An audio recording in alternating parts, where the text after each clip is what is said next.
America और Iran के दरमियान इस्लामाबाद में मुज़ाकरात होने जा रहे हैं। दुनिया भर की नज़रें इस्लामाबाद में अमेरिका ईरान मुज़ाकरात पर लग गई हैं।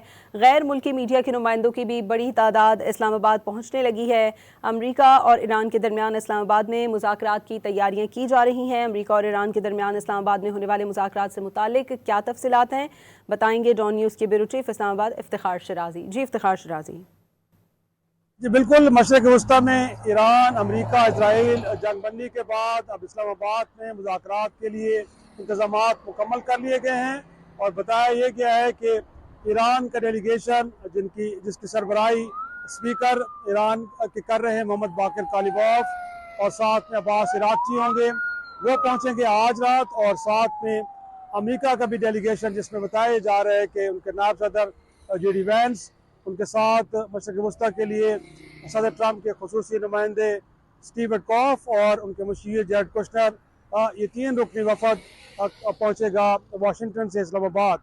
और मुमकिन तौर पे कल का दिन अगरचे मुकर्रर किया गया था और हो सकता है कि कल के दिन या फिर हफ्ते के दिन ये मुज़ाकरात का अमल बाकायदा तौर पर शुरू हो, लेकिन इस दौरान देखा यह गया है कि पाकिस्तान के वज़ीर ख़ारजा डिप्टी प्राइम मिनिस्टर मुसलसल राब्ते में है आलमी रहनुमाओं से। कल के दिन में उनकी टेलीफोन गुफ्तगू होती रही और आज भी कई अहम रहनुमाओं से उनकी गुफ्तगू हुई है। गुज़श्ता रोज़ वज़ीर आज़म शहबाज शरीफ साहब ने भी वफाकी काबीना का खुसूसी इजलास मुनक्कद किया, जबकि इस दौरान उन्होंने ईरान के सदर से भी तवील टेलीफोन गुफ्तगू की है। इस्लामाबाद में 2 रोज़ा तातीलात का ऐलान किया गया है आज भी, और कल के दिन जुमे के रोज़ भी यहाँ पे आम तातील है। इस्लामाबाद का रेड जोन मुकम्मल तौर पे सील कर दिया गया है और आम आदमी के वहाँ जाने पे एक तरह से पाबंदी लगा दी गई है। और वहाँ पे जितने बड़े बड़े होटल्स हैं वहाँ पे भी तमाम जो दीगर गोए के एक तरह से मसरूफियात थी या वहाँ पे कोई प्रोग्राम से तमाम के तमाम मनसूख कर दिए गए हैं।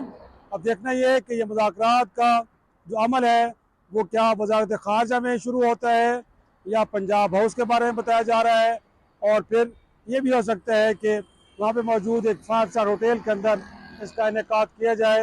ये तफसीलात अभी आना बाकी है।